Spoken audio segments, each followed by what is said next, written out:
Abbott Elementary has a bounty of great teachers who, yes, have plenty of flaws. There's veteran Barbara, Cheryl Lee Ralph, and her pal Melissa, Lisa Ann Walter.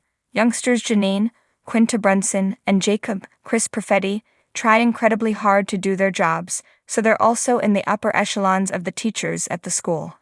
When the chief education officer for the Philadelphia Board of Education and the local news stops by to award the Educator of the Year award to a teacher at Abbott, it seems like the winner could be any of these folks, right? Wrong.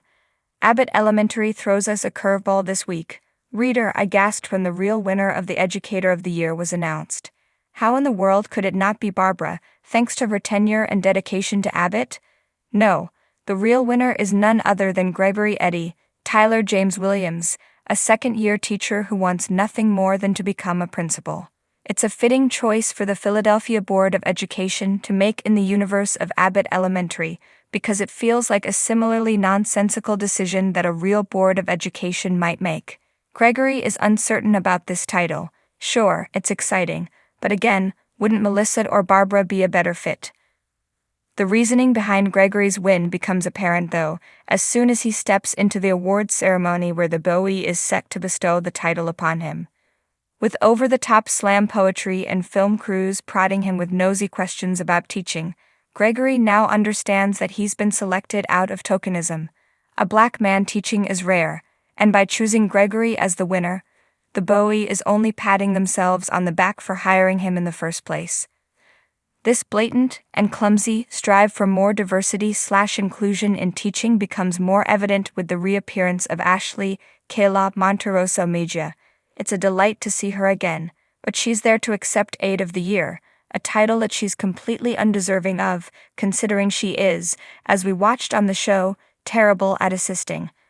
When she's announced as the winner, the BOE representative, June Dayan Raphael, makes a special point to stress that she's a Latinx aide. How weird. Gregory seeks counsel in Melissa, a weird choice, yes, as we've never really seen these two characters interact all that much. But Melissa is selected to give the speech for Gregory because the district likes to have a diverse, kaleidoscopic POV to bridge the gap between culture and education. Eva, Janelle James, clears the air on that vague statement. This white lady wants a white lady to do it because y'all been acting up this year. It's a humorous situation, but it's also a little dark, akin to the charter school issue earlier this season, because this is something that could, and probably did, happen at a real school. Gregory tells Melissa he doesn't feel like he deserves the award, yet at least, and that by not giving it to a more tenured teacher, the district is making a mistake. Yeah, you're definitely not the best teacher in Philadelphia, or this school, or this grade, or this classroom, Melissa admits. But I've seen you stick it out and improve week after week. You work really hard to get better, and you care. So maybe someday you'll grow into deserving this award. But you know what? They're not going to give it to you then, because you can't choose when people acknowledge you. So with Melissa's advice, Gregory accepts the award for his future self. This episode of Abbott Elementary is a wonderful, tricky tribute to the struggles of teaching beyond just the day-to-day squabbles with kids. What happens when upper management can't recognize the true strength of its lasting workers?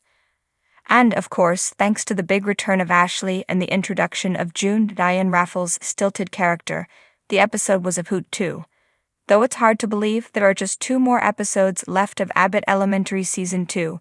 We're savoring every